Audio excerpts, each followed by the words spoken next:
Hello, everyone. Hello, hello, hello, hello, hello, hello. All right, I got my intro music. I narrowed it down to that one. I wanted to keep it a little old school because your boy Shane goes just a little bit old school. So I wanted to do that, and I wanted to keep it football because it's hard to fit people's taste when it comes to music because some people like country, some people like hip hop, like me, and things like that. So all that stuff had to be taken in consideration. So good morning, happy April Fool's Day. Get a good joke out on your wife, your girlfriend, your parents, or somebody. Just get them very good today with a good April Fool's joke. Um, some of us in the Cowboys fan base was hoping that Friday was a a April Fool's joke, but not really. And we'll get into that. What I'm gonna do first is I'm gonna share this video around with all the other Twitter and Facebook and all that kind of stuff, and then I'm gonna come back and we're gonna talk. I'm gonna talk for maybe 20 minutes or so, or 30 if it drags on. But we're gonna let's say we're just gonna vent here for a few minutes, and we're gonna vent about our fears of the ramifications of that contract, our fears on where the Cowboys organization might be headed with this type spending, and after that, we'll just go and we'll start dealing with reality and knowing, there's nothing we can do about what happened this weekend or happened on Friday and with the extension. So we just need to focus on the best possible way to help Tony Romo and help this team win a championship as soon as possible because it's a tad more urgent right now in my opinion. So let me share this thing out. I shared the wrong thing last time, so let me go to make sure I share the right thing.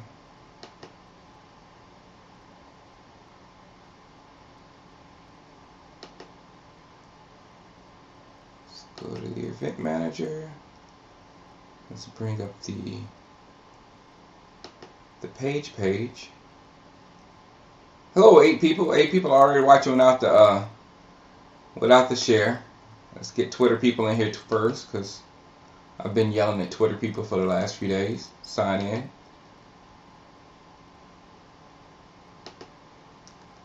Shango Live is on right now, and we're about to talk Tony Romo. Let's see. John Shango.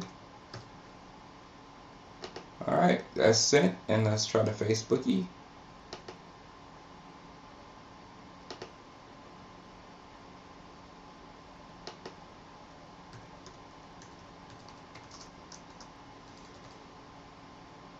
Alright.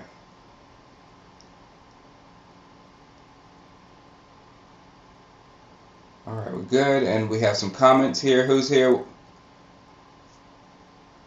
Jerry Jones doesn't want to invest in a quarterback. Good morning, Robbie. I'll be here on the chat, so whenever somebody comes, just say hello, and I'll say hello back, and we'll get into Twitter a little bit later. But I want to start talking about Tony Romo, and my comments after, my feelings after the contract, and things of that sort. First of all, 2 years ago, I stopped talking about Tony Romo. I reeled it in with Tony Romo because I didn't want to say a whole bunch of glowing things about him all the time because he doesn't deserve that at all times. And I refrained from saying a lot of negative things about him because if I make an after game video and I say one small minor thing about Tony Romo, I get vicious comments about me blaming everything on Tony Romo and blah blah blah blah. And I got so sick of it that I don't even say it no more. I mean, people see what they see when they're out there on the football field. So I don't deal with that. And during this whole contract renegotiation thing, I didn't talk about his skill set because as I said on one of my, I can't remember which video it was, but I said on one of my videos that we know what Romo is. I mean, if you hate him, you can't say he's not a good quarterback. And if you think he's a good quarterback, you can't say he doesn't make boneheaded decisions every once in a while.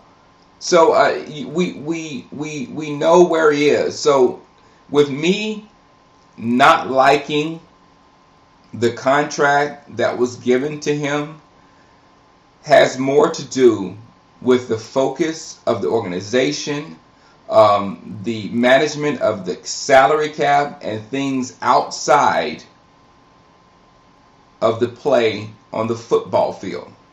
Hear me. It's because of the future, the cap ramifications of future concerns with the Cowboys, not on what Tony Romo does on the football field right now. Okay? You gotta walk on shells when you talk about Romo. You gotta walk on shells because people get so upset. They get so mad if you say the slightest thing bad about him, and it's so annoying. It's so annoying. It's pitiful. But let me continue. We gave him a really big contract, and I from the Cowboys' perspective, they were in a corner. There was nothing they really could do other than make a drastic move. That's the position that the Cowboys were in. They were in re-up with Romo for five. It's probably going to be at least 5 years, 4 to 5 years, or make a drastic move and just take a chance on a rookie and see what happens. So I'm upset about the re-signing, and it has more to do with why they were in this position to have to sign Tony Romo to this contract without even investing in a quarterback or another quarterback earlier, or having any kind of competition in there for Romo or any other options. They never explored any other options other than Tony Romo is our guy. Tony Romo is our guy, and that's nice. But in my opinion, you always need some sort of competition, and he's never had any. And right when it was time for contract negotiation, there was nothing to play off of. I mean, they couldn't even use the league leading 19 interceptions last year because he had such good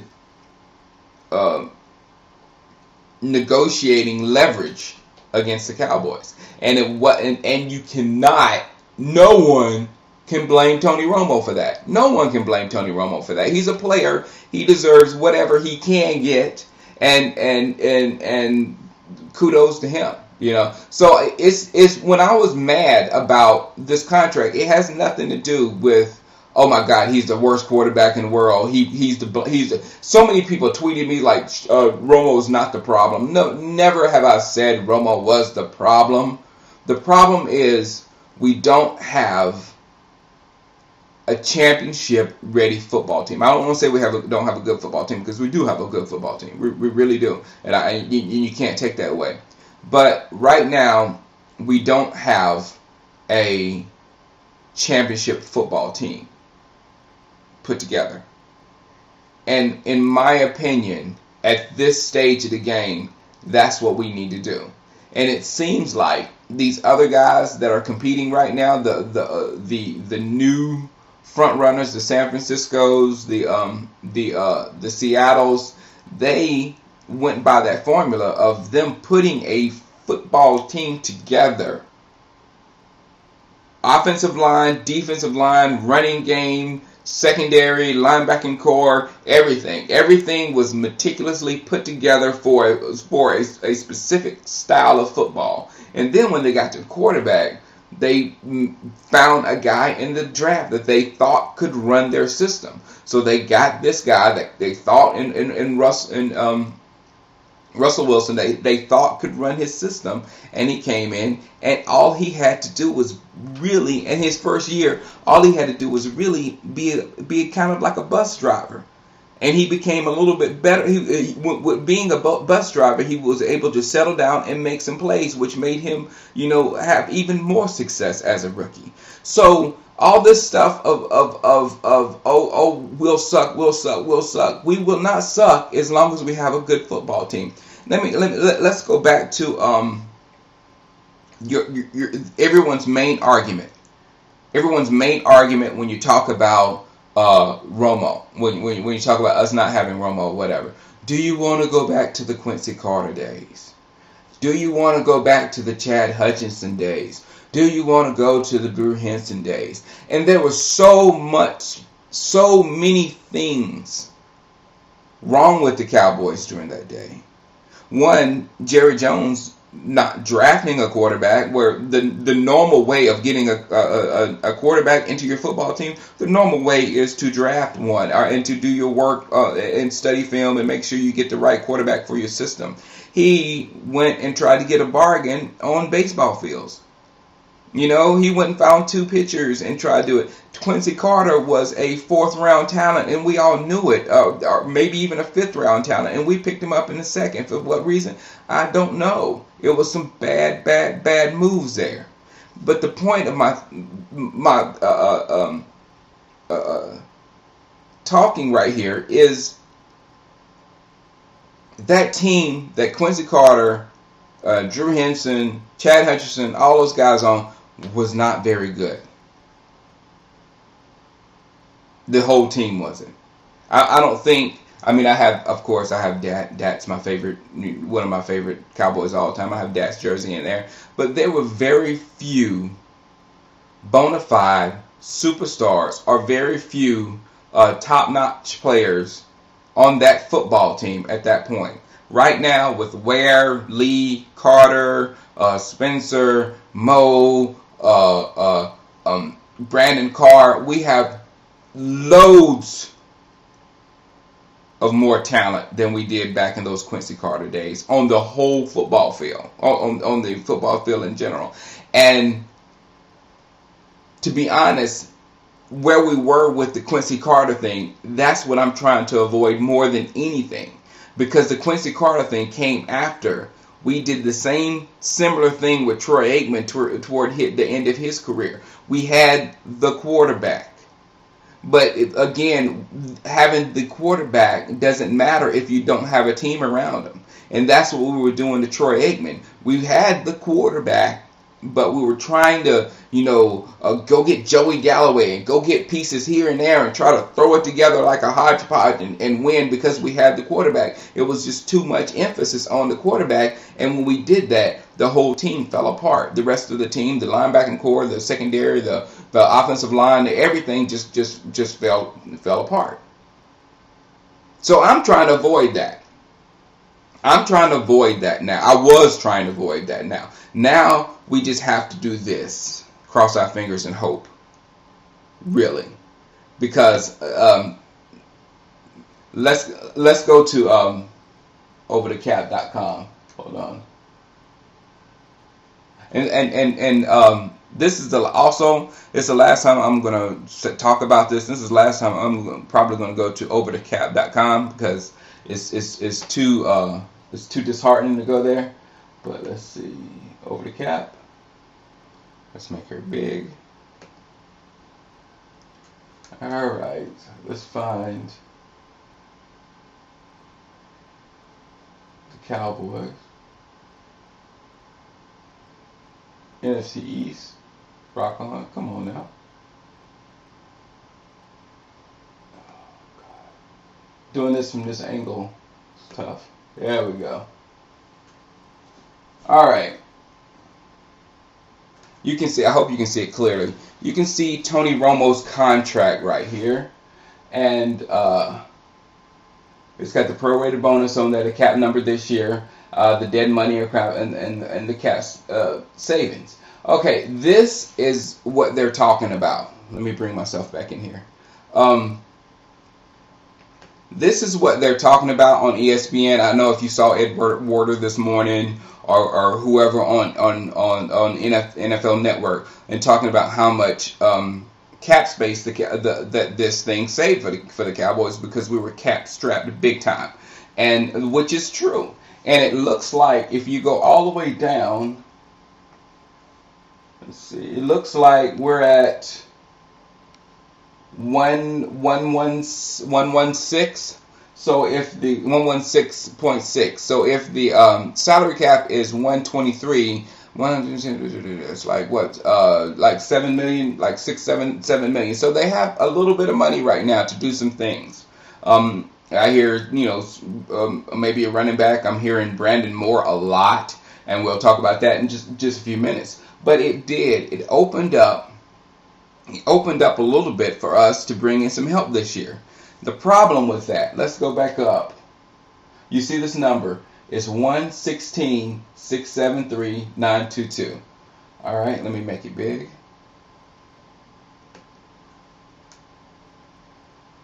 And now let's go team contracts, Dallas Cowboys, 2014. Let's jump on to next year. Now, mind you, on this next year, the people who aren't on here are, I think, Sean Lee. Sean Lee has to have a contract signed, so he's not on here on the 214 books. And who else? Oh, Anthony Spencer. Anthony Spencer's on a 1-year contract, so he's not on here. However, Doug Free, who we all expect not to be here on the Cowboys very soon, or maybe he will. We don't know. Well, if he is, he should be forced to take a pay cut. But he's the only one that's on here that's probably not going to cost as much as it looks like it's costing at the moment. But if you look, you see Tony Romo. You see his cap number for next year is 21.7. And you go down, you see Ware is 16.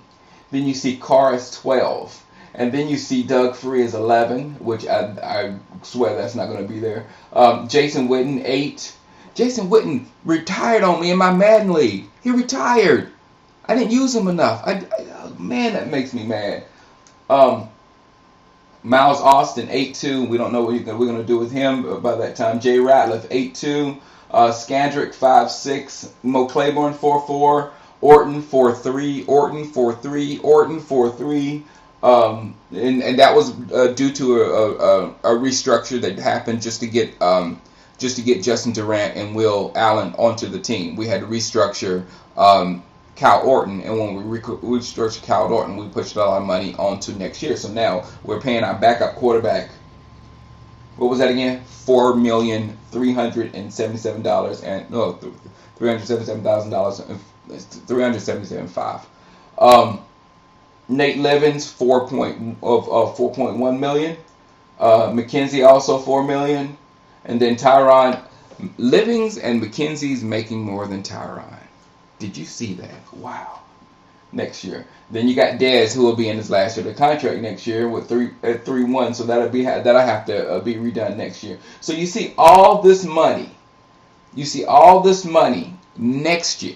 Now, mind you, on ESPN and on NFL Network, and when you talk to the Cowboy beat writers and everybody like that, everybody praises and everybody talks about, oh, this saved us this amount of money on the salary cap. So now we can go out and get help. Okay, that's true. But the help you're going to get better have a 1-year contract. It better be on a one. We better do some contracts like the Seattle Seahawks are doing and give out 1-year contracts, because next year you've got all this money. Again, Tony Romo, 21. Ware, 16. Brandon Carr, 12. Doug Free, 11, which is not going to be there. Witten, 8. Miles Austin, 8. Ratliff, 8. Scandrick, 5. Claiborne, 4-4. Kyle Orton, 4-3. Nate Levens, 4-1. McKenzie, 4-0. Tyron Smith, 3-9. So, if you look down at the bottom, let me go. I just saw Marcus Spears on there. I'm trying to figure out why is he still on there. I think because of the money that he won't leave completely off the books until June 1st. So no, that's not it. Let's go here, and let's go all the way to the bottom next year, to the total of all the salaries of people. And this is not a full roster, guys. There's a lot of people off this roster, and it's projecting us right now at $148,561,000. I'm gonna say it again, and before I say it again, I'm gonna tell you that the salary cap was 123 million this year. Probably be 123, 124, maybe 125 next year, but not that much. It should increase, but it won't increase, exponentially. It'll just increase a little bit. But 148 million. 148 million.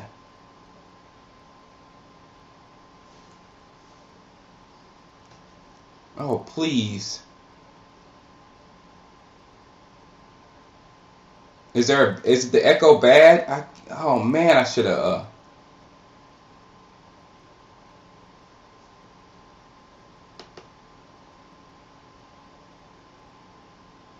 Okay, good, good. I thought NGTK was having echo problem, and I was like, no, not more audio problems. I thought we've got past that.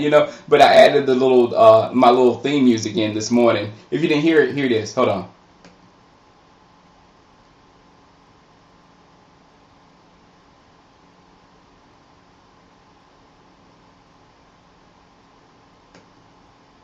Going old school. But I was really nervous about that kind of stuff. But again, let's go back. This number, $148 million next year already, and the cap is going to be like 123, 124, 125. So we are in the same position we were this year, over the cap already next year, and we have some very significant people to sign, and between this time. So we really don't have the space they're touting that we have on ESPN. We can't go out there and get stuff because that was the main thing that was being said on NFL Network as soon as Romo got signed, and I was like, guys, that doesn't make any sense because they were like, yeah, you have to lock your guy down. Now you got Tony Romo locked down for 6 years. Now you need to go find some offensive line and get him some help, but. Look at the numbers, the help. It's going to be hard to get with these numbers. So I mean, so basically, the reason why I'm upset, and the reason why, let me bring myself big so you can see me. Where am I at? There we go. The main reason why I was upset is because of this and how much money we will not have next year to make any drastic changes on our football team. We're going to have to totally depend on the draft. We're going to have to totally depend on 3rd, 4th, 5th rounders being able to contribute heavily next year, which we was hoping they were like Matt Johnson this year, and we still have question marks there. So we have a lot of I wouldn't say I hate to talk about players, but we have a lot of players. We have a lot of holes, especially on our defense and offensive line. When we signed Justin Durant, I went over to the Detroit Lions message board, and one of the Detroit Lions fans said on that thing, the Dallas Cowboys are upgrading their linebacking core with former Detroit Lions linebackers. I think I said that last week because that's an amazing comment. We didn't say the Pittsburgh Steelers linebackers. We didn't say the Ravens or anybody like that. We said we're taking the linebackers that the Detroit Lions did not want. And that's scary, guys. That's scary. And people were talking about we're going to the 4-3. It's going to be different, about this and that. Yeah, and I'm happy. Actually, I'm pretty stoked about the 4-3. I think it's time for a change up. I was sick of the 3-4 or whatever. But as I was talking to DC Fanatic the other day, the 3-4 defense, it allows you to trick the opponent because your opponent doesn't see that front very often. You'll see a 3-4 defense every once in a while during the NFL season, but the 4-3 defense is the standard defense of football. So with the 3-4 defense, Rob Ryan could do a lot of stuff. And when everybody was injured, when there was no Sean Lee, no Bruce Carter, no Barry Church, the defense was just decimated. And Rob Ryan pulled out some pretty good performances from Brady Papinga, Charlie Peppera, Sims, and Frampton. All those guys. They were able to do some things in that trickery type defense. So Rob Ryan did a formidable job with what he had. And we won games then. Again, I think I said that last week, that everybody said, well, we wasn't healthy last year. When we were healthy, we were losing. And when we got the backups in, when the Papinga and Frampton and all those guys, we won a few games there at the end of the season when we didn't have anybody. So the defense was a little bit able to do things outside of the norm to achieve some results. This defense is not going to be able to do that, simply because, yes, there's a bigger draft pool to choose from.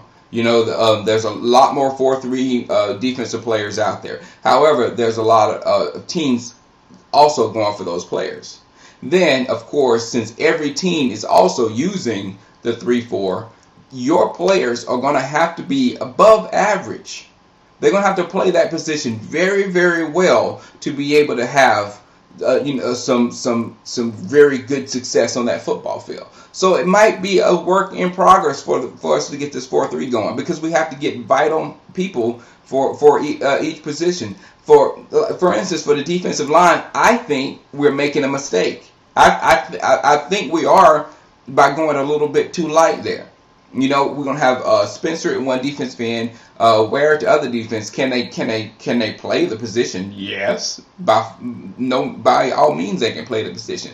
However, if I'm an offensive coordinator and I see Ware over here on this one, and Ware's not that heavy for 4-3 defensive end, and neither is Spencer. When I see Ware and Spencer, and I see Ratliff in the middle, and then Jason Hatcher, and I see that front, I'm going to run the ball right in the middle, 31, 41, isolate 20, whatever, isolations right there in the middle of the defense. I'm going to pound.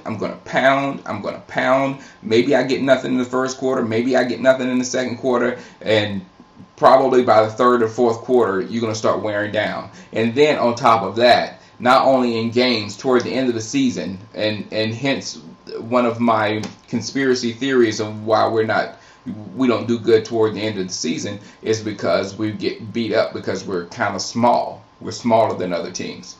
So I'm worried about that, and I'm worried about them taking over the defensive line and them sucking up our linebackers, and then of course we have those two big voids at safety. You know what I'm saying? So it's a lot of holes on our football team that I wanted to fix, and we're not going to be able to fix them.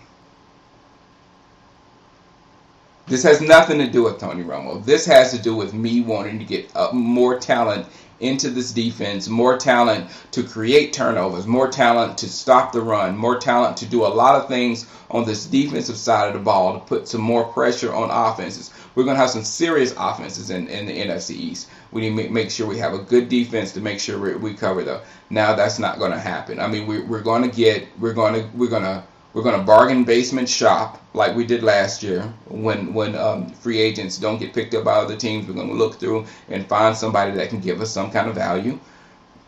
I mean, it's a strategy. I can't hate on it too much because, I mean, like I said, Papenga, Frampton, Pepper, Sims all played decent last year and they won some games for us. So I can't hate on that big time, but it's just not a good long-term option in my opinion. It's just not. So those are the things I wanted, and then also with the offense.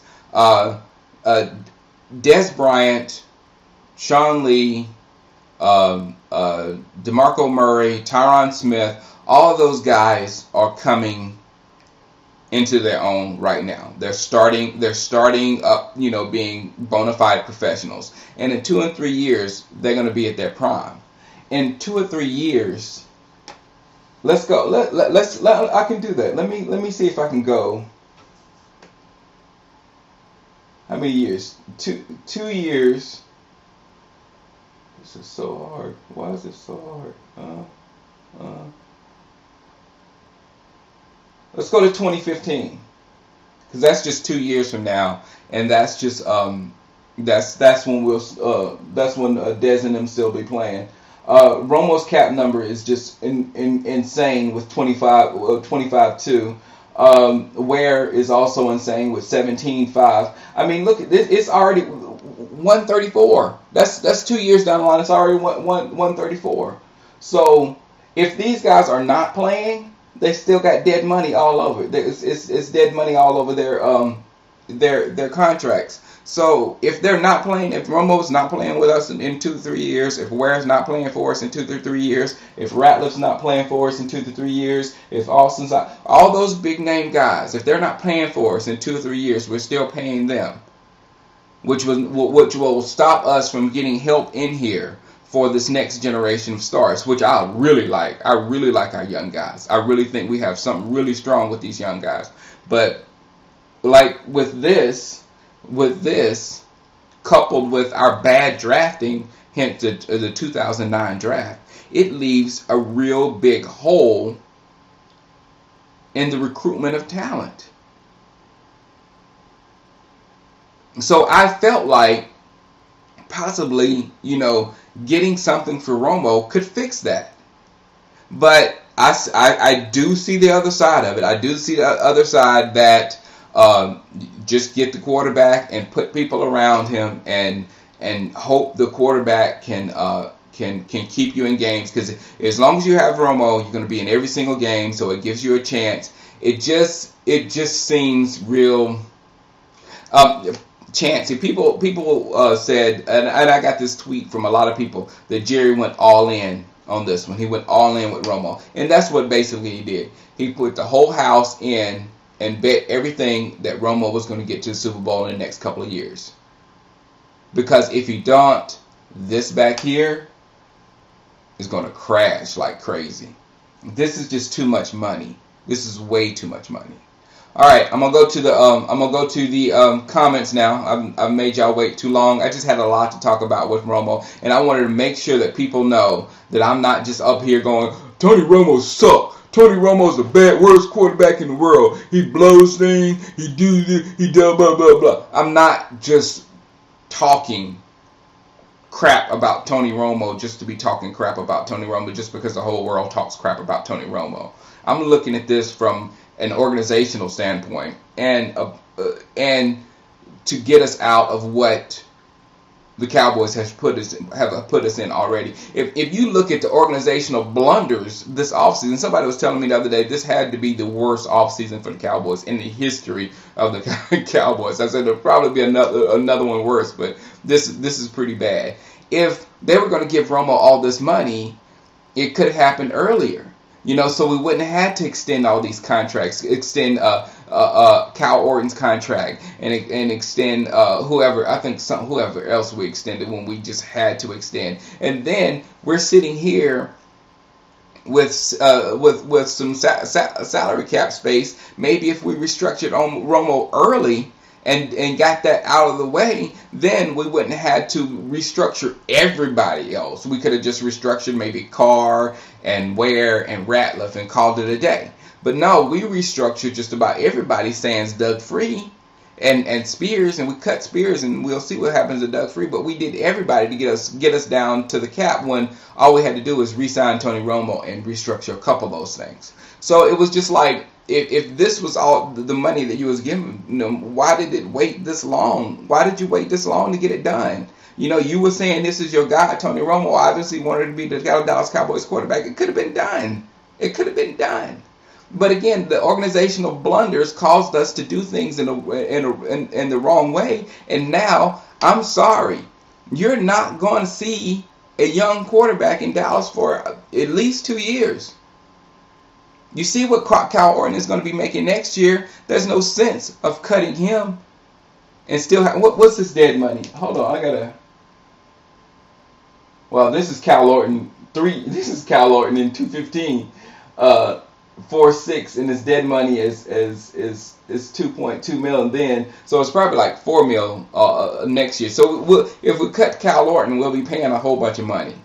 So it's not going to help us at all. So there will be no Johnny Football. There will be no any of those quarterbacks that you're looking at in college or anything right now. It won't happen. Right now, the Cowboys are locked into Tony Romo with Cal Orton backing up. To have a quarterback, to draft a quarterback and put him in that third quarterback position, that doesn't make any sense. For one, that third quarterback is always about to get cut, during training camps when you're trying to make little roster moves and you cut him and then you bring him back on your practice squad and then you bring him back on during game day. So he's on and off the roster. So you don't need anybody that you've drafted, because as soon as you cut them, somebody will pick them up. So that won't happen, and also with that, you got Cal Orton as the backup. So therefore, the third string quarterback will never get any play. If Tony Romo does go down in the game, Orton's going to be the one that comes in and plays football, not the rookie quarterback. So you're not going to see. I ain't going to say you're not, because there's no telling what Barry Switzer and Larry Lacewell will do. But you don't. You're probably not going to see a new quarterback or a young quarterback in Dallas for a good minute, which is, to me, kind of frustrating. All right, let me go to my thing.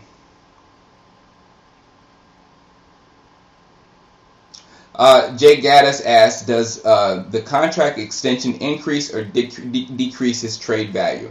The extension has nothing to do with his trade value. The thing now is he really basically can't be traded because we owe him so much money, and it would be too big of a cap hit if we tried to trade him or anything. So right now, Tony Romo is your quarterback for the next at least 3 years, and which I say is for more than 3 years, because you see the cap situation for next year. Contracts are going to be restructured, and the biggest one to restructure is Tony Romo. So I'm pretty sure next year, this time, when it's time to sign Des Bryant, they're going to bring Tony Romo in and say, hey, we need to sign your guy. We're gonna restructure you. Here's some more bonus money, and have a nice day. And we're gonna push some more money of Romo's to the end of his contract, and we're gonna sign Des Bryant. So Romo is going to be the quarterback for the Dallas Cowboys for the next at least 3-4 years. What up, Gil? How's it going, Mr. Gil? Ain't seen you in a long time. Is that your new ID? Lil Shine 32?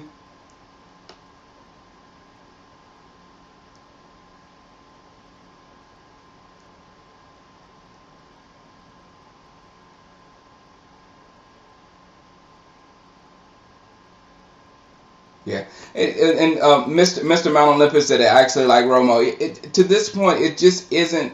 It really just isn't about Romo, the player, as much it is the Dallas Cowboys team, and how many holes we have and the things that we need to do to field a good football team. And actually, if you look at San Francisco and Seattle, they're not only complete football teams from every position on offense to every position on defense. They have depth. They have specialty positions now with Averill as a specialty pass rusher and Bruce Irvin as a specialty pass rusher. They have all little facets, all the little things you need for a championship run. We are just a team, and we're basing it on hopefully that things roll our way toward the end of the year, 1 year, and Tony Romo gets on a roll, and we compete for the playoffs. Everybody says, man, we can win a Super Bowl. We can win a Super Bowl. I can't even talk about Super Bowl yet. I can't until we become a definite team that everybody knows at the beginning of the season is going to make the playoffs. I think right now there's only maybe 3 of those right now in the league with Green Bay, San Francisco, and Seattle. When I get to one of those things, when making the playoffs is an afterthought, then I start thinking about the little things that we need and the hope that we have for a Super Bowl. But when we're scratching the surface to get into the playoffs, when we have been, what was it, 5-11, 8-8, and 8-8 for the last 3 seasons, the 3 seasons without a winning record. Let me say that again. 3 seasons without a winning record. So it's hard for me to be like, yeah, we can do this Super Bowl thing when we hadn't even pulled out a winning record in years. And that's the thing I'm trying to fix. And we seem to be, and again, I mentioned this last week, we seem to be thinking that, we're a lot better than we are, which I of course, I want to believe it also, but then there is a reality of the situation that we were 8-8. And then the reality of our schedule, when you go look back at our games and how those games transpired and how we could have won some of them and how we could have lost some of them. It still leaves you at like the middle ground, around 8-8. So I want to get us out of that 8-8 mold. And we know that having Romo at quarterback isn't the solution because that's where we've been. So we have to find a solution to get this team to play consistently above average football. Is that so tough? All right. Mr. Gill says, we have to realize the Cowboys were at a crossroad. The contract with Romo meant either we were trying to win a Super Bowl for 1 year or we are trying to build a contender for years. Obviously, they want one Super Bowl and will tear it all down just like the Ravens did. Problem is, Ozzie can do that because he knows what the hell he's doing. I paraphrase you there a little bit, Gil, because Ozzie knows what the heck he's doing. If you look, Joe Flacco's contract was like, it just went and just did bad things to that locker room as far as salary cap wise. So they lost a lot of players. However, Ozzie was prepared, and Ozzie went out there, got Doom, got other people, to take positions from what's his name? I can't think. Kruger and Ellerby. But he's fixing, and then they got Huff to replace Ed Reed, but Huff is nowhere near as good as Ed Reed. But I don't know, Ed Reed was slipping. But the thing is, Ozzie filled those holes up quickly with the Baltimore Ravens. He really did, and they got and they still have the quarterback. So we just don't have the front office that they have. I mean, everything. I mean, from Romo, if you follow my videos for a long time, you've heard me say that I blame the organization for dropping the ball on Romo. They treated him like a superstar too quick. And didn't let him fully develop. So the problems that you're seeing with Romo, the him melting down and not knowing what to do at certain times, might be part of his development that just wasn't completed when Parcells left. Because when Wade came after Parcells left, nobody told Romo anything. Oh, that reminds me another thing. Oh God, I was like, I gotta make sure I mention this to my peeps on Monday, because I was thinking about Jason Garrett in this whole situation. I was thinking about Jason Garrett because another reason you spending all this money on a quarterback and your coach is basically in, as I've said before, the biggest what do you call it? Not scapegoat, biggest lame duck coach that I've seen at this point of the year ever. He has to do some very impressive things this year to maintain his job. Jason Garrett does. So next year there's probably going to be another coach, another offensive coordinator. You know what I'm saying, for him to learn new things. And secondly, with the Jason Garrett situation, which is really interesting, and I really want to see how this plays out, because you remember last year when stuff got a little shaky out there, and Tony Romo was calling his own plays, or refused to do something with Jason Garrett's play or whatever. Well, you remember when they were at a little bit of odds last year. And this year coming up, the two guys, the quarterback and the head coach, the quarterback is secure as secure gets. He's not going to lose his job. He's not going to get benched. There's nothing in the world that's going to happen to Romo outside of injury. That's the only thing that can stop Romo from playing. Then you have a coach who's on his last leg. So why would Romo listen to his coach? Why would he buy into the coach if Romo's not believing in what Garrett is doing anymore or whatever? So it could cause a lot of problems in our offense. So I'm waiting to see how that transpires and see if Romo, becomes bigger than Jason Garrett. We saw it happen. The same dynamic happened with Jason Garrett and Wade, when the second guy becomes, irreplaceable, and the main guy is, on his last leg. So the secondary guy that's irreplaceable, he doesn't have to pay attention to that guy. Look, dude, you're about to be out of here. You do what I tell you. If I want to run this play the way I want to run it, you're not going to be here anymore, buddy, if I don't get this done right. So you need to let me do the play like I wanted to do the play. I can see some bad things happening there. I really, really can. All right. Let's see.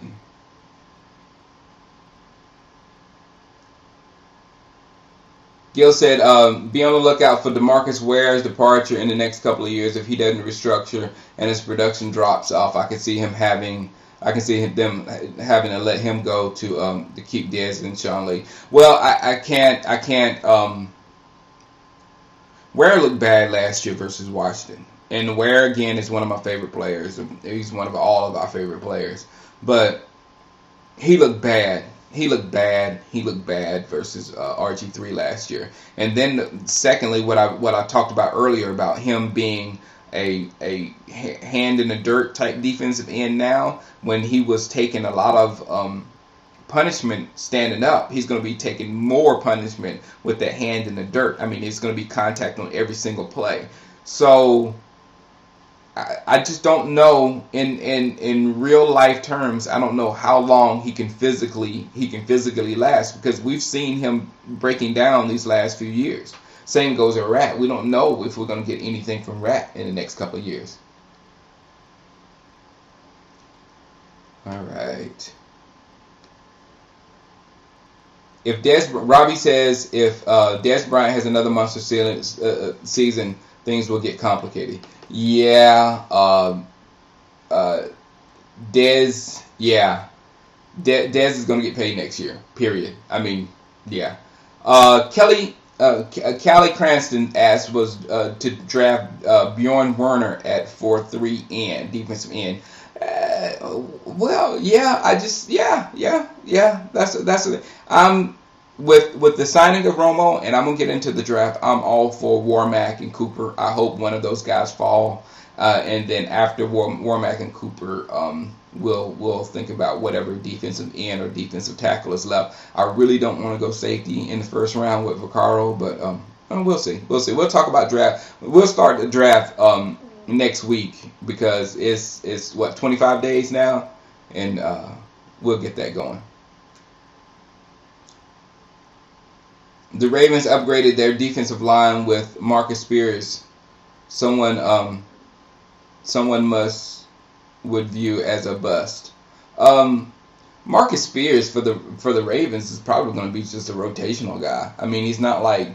I mean, he's not going to be. I mean, they've got Nada up there at defensive end. You know, I just don't see them starting Marcus Spears. But I can't say Marcus Spears was a horrible player. Marcus Spears played when he wanted to play. That was his issue. So I could see Marcus Spears actually going to a organization like the Ravens and being pretty good. But with us, it was like Spears with just some games he looked very good, and then he would just disappear for long stretches. But it just wasn't like he flat out sucked. Mr. Gill says, Shango, I agree with you about the Detroit linebackers. And I'll also one-up you on why I'm glad we didn't sign Michael Huff. We constantly bring in free agents that have been on losing teams and expect them to come into a mediocre environment and make things better.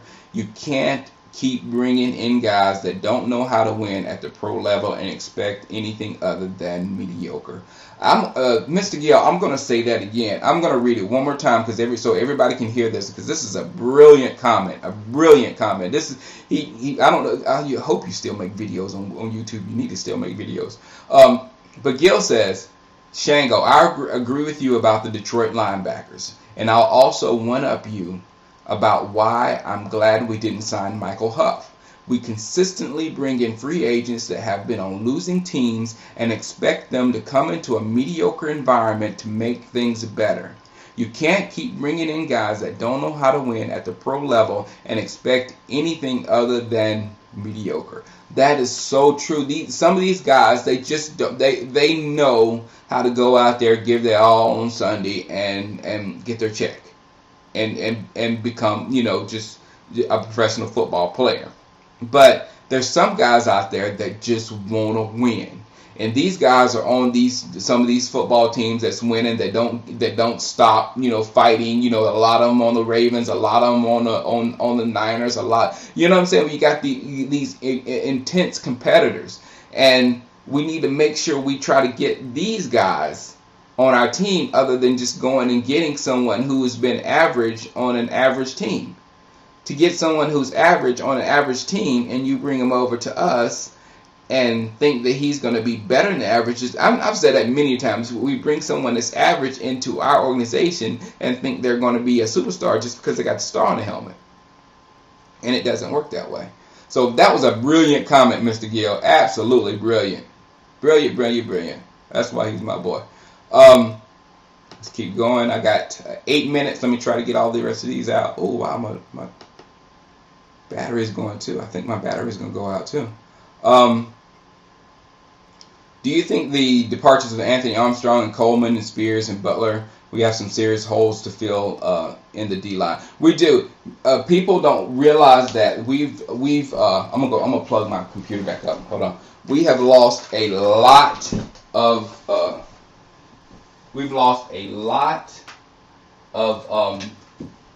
oops, wrong thing.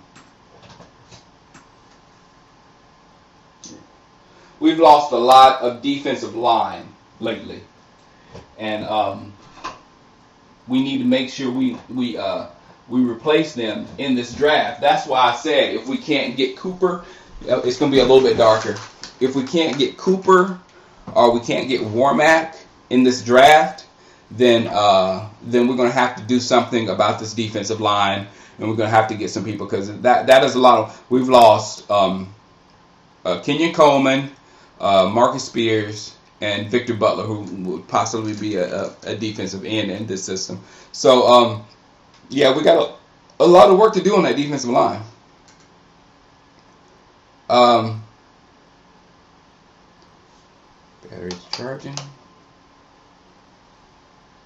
Let's talk about the D-ranked 30th.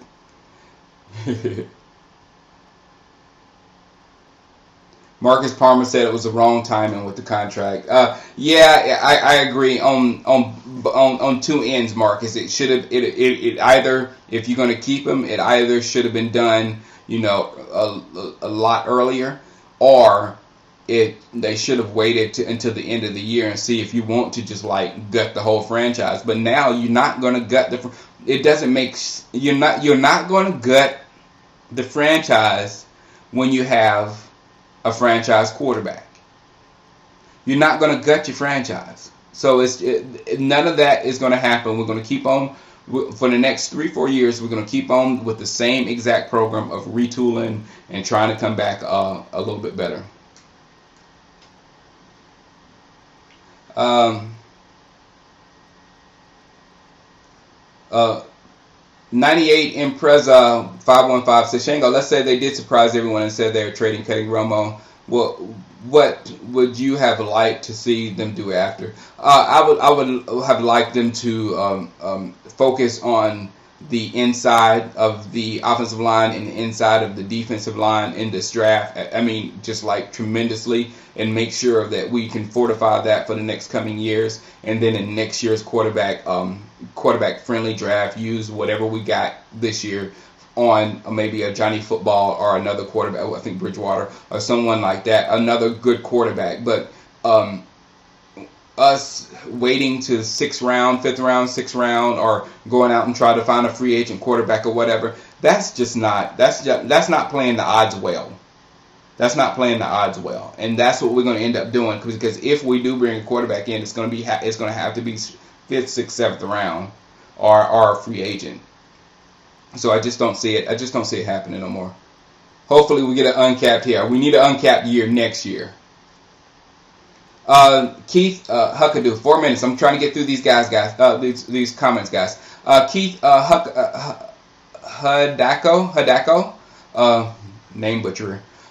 John, how many of these holes do you really see before we can make a playoff run? I see 3 O-line, 2 D-line, and a safety. I see more than that, Keith. I see all the interior, and maybe Doug Free. I think maybe we can salvage one of those interior offensive linemen, maybe Livings or McKenzie, either one. But we do need another tackle, and we do need a guard in center at defense, and we do need a wide receiver, because I think that Miles might be on the backside of his career. We also need defensive line. We do need a Sam linebacker. I do like Durant as an athlete, but I do think we need to get a linebacker that will be able to take us to up to another level, rather than where the Detroit Lions have been. Then you have the 2 safeties. Until I see Barry Church and Matt Johnson impress on the actual football team, football field live on Sundays, I will not jump on, because they have both of those guys have a lot of hype within us, within the fan base, and within the organization. But until I see them both play on the football field, I'm gonna chill out on that. Mr. Lotus says injuries were worse for the team than some think, in my opinion. Yeah, Mr. Lotus, we did have some bad injuries, but again, as I said before, we lost those games when we had Sean Lee and Bruce Carter to Seattle, and I think someone else. I think we were 2-3 before the first rash of injuries happened, and then if you think about it. The Baltimore Ravens had some serious injuries. I mean, they lost Nada. They lost Ray Lewis for most of the season. They lost Ladarius Webb for the entire season. Ed Reed was barely being able to play because he was hurt. Suggs was hurt. So they had the Ravens had a lot of injuries also. But they fought through those injuries and went on to the Super Bowl. We didn't. We did win some games without them, though. Daniel says, I'm just disappointed that the Cowboys have the most bandwagon fans. Just to pride myself that Dallas Cowboys had more stable fans. As I don't think we have as many. Daniel, you should have been here on YouTube 4 years ago. Then there was a lot of the Dallas Cowboy bandwagon fans. Now, I don't think people are running to jump on our bandwagon anymore. So if someone, actually, to be honest with you, if someone is mad or upset or frustrated about the Cowboys and all that, and you're getting frustrated with them, I think you just need to rethink it, because if this guy is still hanging on with the Cowboys, then that's a fan. That's a fan. because most bandwagoners and people who are not real fans or whatever, they left last year, I think, or you know what I'm saying. They're not here during these times. So I just don't see people coming and being Dallas Cowboy fans because we're the best team and they just talking junk about our players and all that kind of stuff just because they want to be here. No, I think all these people that are mad about the Romo contract and that are talking that are upset about what's going on and don't like Jerry and all the negativity that you're seeing from Dallas Cowboy fans, I think those are real, true fans that are absolutely hurting.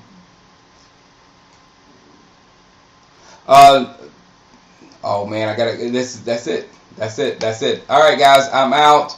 Had a good show, very good show, and I'll answer the rest of the questions on YouTube. Thank you. Holla, peace.